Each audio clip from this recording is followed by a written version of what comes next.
नमस्कार, मैं हूं आपके साथ अंजना शर्मा और आप देख रहे हैं वर्तमान युग। तो आइए शुरुआत करते हैं आज की खास खबर से।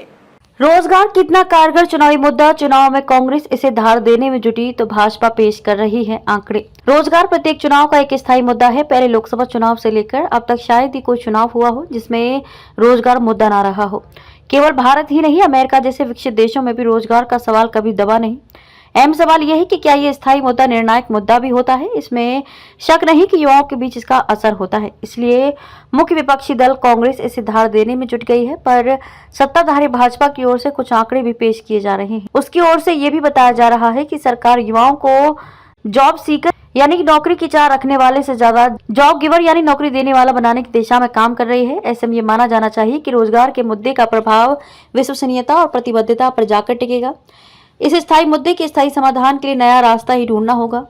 युवाओं के लिए कांग्रेस की गारंटी। कांग्रेस करीब 21 करोड़ युवाओं को पाले में लाने के लिए 5 गारंटी देने की घोषणा कर चुकी है। इसमें सरकार में खाली 30 लाख पदों को तय समय में भरना व युवाओं को 1 साल तक 8,500 रुपए मासिक मानदेय के साथ उन्हें कुशल बनाना शामिल है। नौकरी के लिए होने वाली परीक्षा पेपर लीक को रोकना, गिग वर्कर्स को सामाजिक सुरक्षा प्रदान करना एवं 5,000 करोड़ के स्टार्टअप फंड का गठन भी उसकी गारंटी में शामिल है, ताकि सभी जिलों में युवाओं को स्टार्टअप फंड मिल सके। ध्यान रहे कि बिहार में हुए विधानसभा चुनाव में राजद के नेता व लालू प्रसाद यादव के बेटे तेजस्वी यादव ने सत्ता में आते ही 10 लाख नौकरी देने का खूब जोर शोर से प्रचार किया और इससे वे सभी वर्गों के युवाओं का वोट पाने में सफल भी रहे।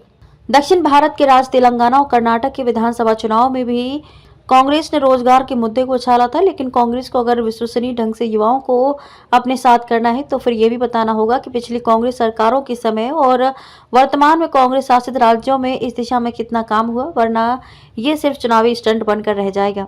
स्टैटिस्टा कंज्यूमर ने किया सर्वे। स्टैटिस्टा कंज्यूमर ने हाल ही में चुनाव के मुद्दों की जानकारी के लिए शहरी क्षेत्र के 24,000 उपभोक्ताओं का एक ऑनलाइन सर्वे किया। इसमें 52% उपभोक्ता ने बेरोजगारी की अहम चुनावी मुद्दा बताया। सरकार चाहे कुछ भी कहे, लेकिन उसे भी इस बात का एहसास था कि रोजगार का मुद्दा चुभता है और इसलिए 1 वर्ष पहले ही प्रधानमंत्री नरेंद्र मोदी ने करीब 10 लाख सरकारी नौकरियों पर भर्ती की प्रक्रिया शुरू कर दी थी। गौरतलब है कि स्टैटिस्टा एक ऑनलाइन पोर्टल है जो वैश्विक डिजिटल अर्थव्यवस्था, औद्योगिक क्षेत्रों, उपभोक्ता बाजारों, जनता की राय, मीडिया और व्यापक आर्थिक विकास पर डेटा प्रदान करता है। भाजपा बता रही ऐसे मिलेगा रोजगार का मौका। भाजपा के घोषणा पत्र में क्या होता है ये तो वक्त बताएगा, लेकिन वह ये बताना शुरू कर चुकी है कि कैसे भारत के युवाओं को सिर्फ देश में ही नहीं बल्कि पूरी दुनिया में रोजगार का मौका मिलने वाला है। आज अंग्रेजी बोलने वाले विज्ञान, टेक्नोलॉजी व गणित के जानकार सबसे अधिक युवा भारत में ही हैं। बार्कलेज की रिपोर्ट के मुताबिक वर्ष 2023 से वर्ष 2027 के बीच ऑटोमेशन से दुनिया भर में 8 करोड़ 50 लाख नौकरियां जाएंगी, तो artificial intelligence, machine learning, fintech व ई कॉमर्स में 6 करोड़ 90 लाख नौकरियां निकलेंगी। इन नौकरियों के लिए भारत सबसे बड़ा मानव संसाधन आपूर्तिकर्ता होगा।